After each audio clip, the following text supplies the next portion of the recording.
오늘은 우리가 흔히 성공의 상징이라고 생각했던 사람들, 바로 대기업 간부로 살았던 분들의 퇴직 이후 이야기를 해보려고 합니다. 현역 시절엔 회의실에서 중심에 앉고 부하 직원들이 아침마다 인사를 건네고 결제 서류가 책상에 쌓여있던 그 시절. 하지만 그 화려했던 자리에서 내려온 순간 누구도 예상하지 못한 낯선 시간이 펼쳐집니다. 퇴직 후 인생 이막이라고 보장되지만 정작 많은 대기업 간부들이 겪는 건 상실감, 허무감, 그리고 예상치 못한 외로움입니다. 나 정도면 퇴직해도 잘 살겠지 했던 사람들이 현실에서 겪는 비참한 순간들, 그리고 그 이유를 차근차근 풀어보려 합니다. 오늘 이야기할 10가지 상황 속에는 단지 개인의 문제가 아닌 우리 사회와 시스템, 문화가 함께 들여다봐야 할 고민들이 담겨 있습니다. 이건 누구나 마주할 수 있는 이야기이고 지금 잘 나가는 사람일수록 더 깊이 새겨들어야 할 주제입니다. 그러니 오늘은 그 비참한 시간들이 왜 찾아오는지, 그리고 그걸 어떻게 준비하고 마주해야 하는지 함께 이야기 나눠보시죠. 첫째,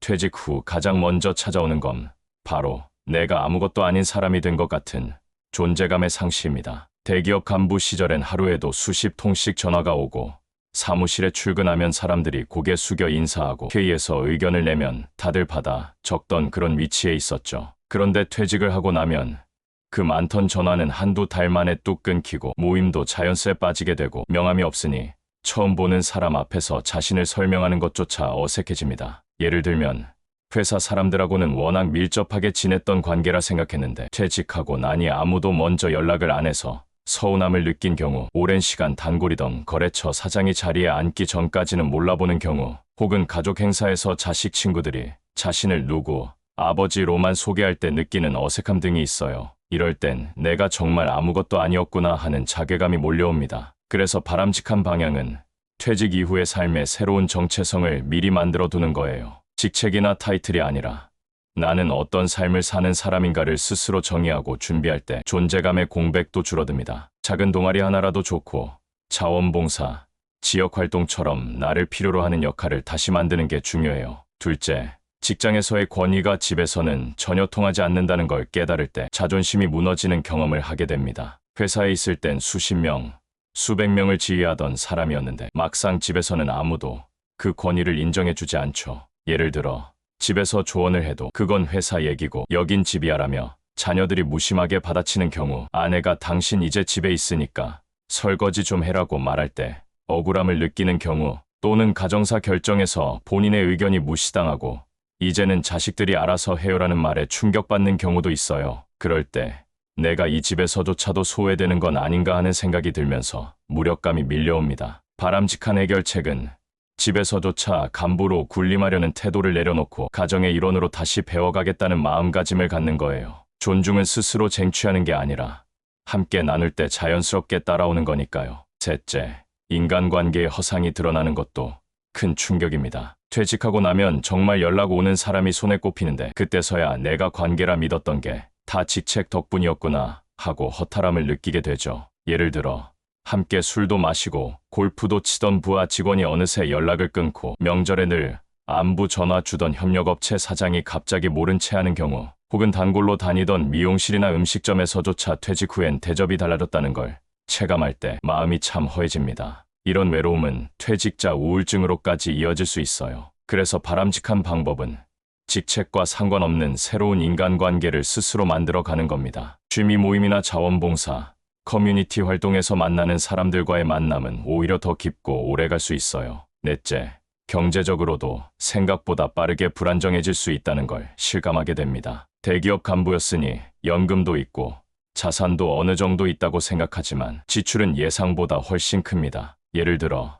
퇴직 후 시간이 많아지면서 무의식적으로 소비가 늘어나는 경우, 자녀의 결혼 자금이나 주택 마련 지원으로 목돈이 빠져나간 경우, 혹은 노후, 질병으로 병원비가 예상보다 훨씬 많이 드는 경우가 있어요. 결국 충분히 모았다고 생각했던 자산도 몇 년 지나지 않아 바닥을 보이기 시작합니다. 그래서 바람직한 방법은 퇴직 전에 실제 생활비와 의료비, 자녀 지원 등을 현실적으로 계산해보고 정기적인 수입원이 끊긴 이후의 재정 플랜을 꼼꼼하게 짜두는 겁니다. 은퇴 후에는 돈을 쓰는 것보다 지키는 게 더 중요하다는 걸 꼭 명심해야 해요. 다섯째, 몸이 말을 듣지 않는다는 게 어떤 건지 실감하게 됩니다. 현역 때는 야근하고 회식하고 출장을 다녀도 끄떡없던 몸이 정작 집에서 쉬기 시작하니까 여기저기 아프기 시작해요. 예를 들어 평소엔 멀쩡했던 무릎이 갑자기 붓고 예전 같으면 하루 이틀이면 회복되던 감기도 몇 주씩 가고 병원에 가면 퇴행성이라는 말을 반복해서 듣게 되는 경우가 그렇죠.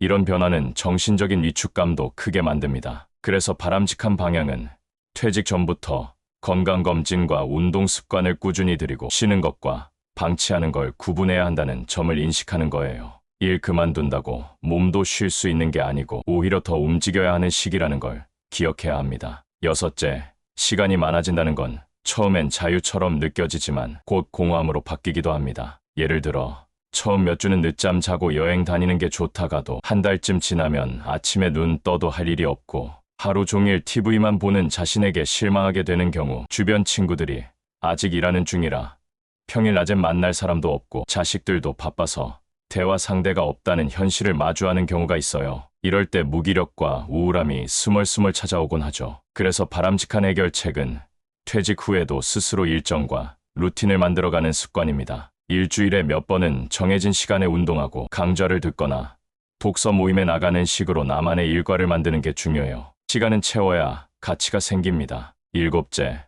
배우자와의 관계가 낯설어지기도 해요. 그동안은 각자 바쁘게 살아서 부딪힐 일이 적었는데 하루 종일 함께 있다 보니 사소한 갈등이 커지고 말 한마디에도 예민해지는 경우가 많습니다. 예를 들어 당신은 집안일 하나도 안 하잖아라는 말에 서운함이 쌓이는 경우, 하루 종일 TV만 보는 남편을 보며 아내가 답답해하는 경우, 혹은 식사 하나를 두고도 왜 이걸 또 해? 같은 대화가 다툼으로 번지는 경우 등 오랜 시간 떨어져 살아온 거리감이 드러나는 순간이 오죠. 그래서 바람직한 방향은 퇴직 후 부부가 서로의 일상에 적응하는 시간을 따로 가져보는 겁니다. 각자의 공간을 인정하면서도 주 1회는 함께 나들이 하거나 대화의 시간을 정해두는 식의 노력이 필요해요. 여덟째, 퇴직 후 사회적 소속감을 잃는 것도 꽤 큰 충격이에요. 회사라는 조직 안에서는 언제나 소속된 느낌이 있었지만 퇴직과 동시에 나를 반기는 곳이 없다는 현실이 막막하게 다가오죠. 예를 들어 명절 모임에서도 이제 그냥 집에 있는 사람 취급을 받는 경우, 어디 단체에 가입하려 해도 간부셨다면서요?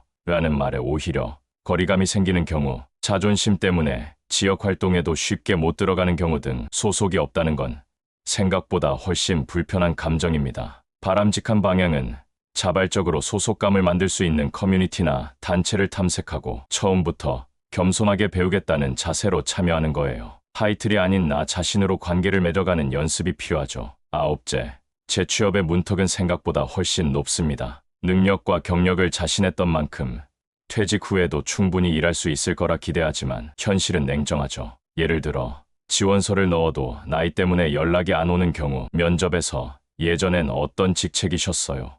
라는 말이 부담으로 작용하는 경우, 또는 간신히 들어간 자리에서 월급과 대우가 예전과 너무 달라 자존심의 상처를 입는 경우도 있어요. 그래서 바람직한 준비는 퇴직 전에 이미 제2의 일을 모색하거나 업종 전환을 고려한 재교육을 받는 거예요. 나이와 무관하게 끊임없이 배우고 시도하는 사람만이 새로운 기회를 가질 수 있습니다. 열째, 가장 큰 허무는 바로 나는 누구였을까 질문 앞에서 찾아옵니다. 수십 년을 달려왔는데 직책이 사라지니 남은 건 병원 진료카드, 가족카드, 그리고 한두 개의 동호회 회원증뿐일 때 문득 내 인생이 진짜 이걸로 괜찮았나라는 생각이 드는 거죠. 예를 들어 하루 종일 텅 빈 거실에서 혼자 TV를 보며 과거를 회상하는 순간, 오래된 명함첩을 꺼내보면서도 아무 연락 없는 현실을 떠올릴 때, 또는 손주에게 할아버지 뭐 하셨어요? 질문에 잠시 멈칫하게 되는 경우 등 이 질문은 깊고 길게 남습니다. 바람직한 해법은 퇴직 이후의 삶도 하나의 직업처럼 설계하는 거예요. 내가 어떤 사람으로 살아가고 싶은지, 어떤 흔적을 남기고 싶은지를 고민하면서 작은 목표를 만들어가는 게 인생 2막을 비참함이 아닌 성찰과 성장의 시간으로 바꿔줄 수 있습니다. 지금까지 대기업 간부로 화려한 커리어를 쌓았던 분들이 퇴직 후 마주하는 10가지 현실을 함께 살펴봤습니다. 존재감의 상실부터 시작해서 가정 내 갈등, 인간관계의 허상, 빠르게 무너지는 경제적 안정감, 나이 들어 몸이 약해지는 현실, 시간이 많아질수록 더 깊어지는 공허함, 배우자와의 거리감, 소속감의 상실, 재취업의 어려움, 그리고 결국 나는 누구였을까라는 본질적인 질문 앞에서 오는 허무함까지, 이 모든 것들이 결국엔 퇴직 이후를 얼마나 준비했느냐로 갈립니다. 우리가 오늘 이야기한 이 10가지 사례는 단순히 남의 얘기가 아니라 언젠가 우리 모두가 겪을 수 있는 인생의 흐름이에요. 그래서 가장 중요한 건 퇴직하기 전에 그 이후의 삶을 구체적으로 설계하고 준비하는 겁니다. 직책이 아닌 나 자신으로 살아가는 연습, 타인과 연결되는 관계의 유지, 그리고 새로운 의미를 찾아 나가는 시도들이 우리를 더 단단하게 만들어줄 거예요. 지금까지의 삶이 1막이었다면 퇴직 후의 시간은 2막이 아니라 진짜 내 이야기를 써 내려갈 기회일지도 모릅니다. 오늘 이 영상이 누군가에겐 위로가, 또 누군가에겐 준비의 계기가 되었기를 바랍니다. 영상이 마음에 드셨다면 구독과 좋아요, 알림 설정까지 꼭 부탁드릴게요. 함께 고민하고 나누는 이야기 앞으로도 계속 전해드릴게요.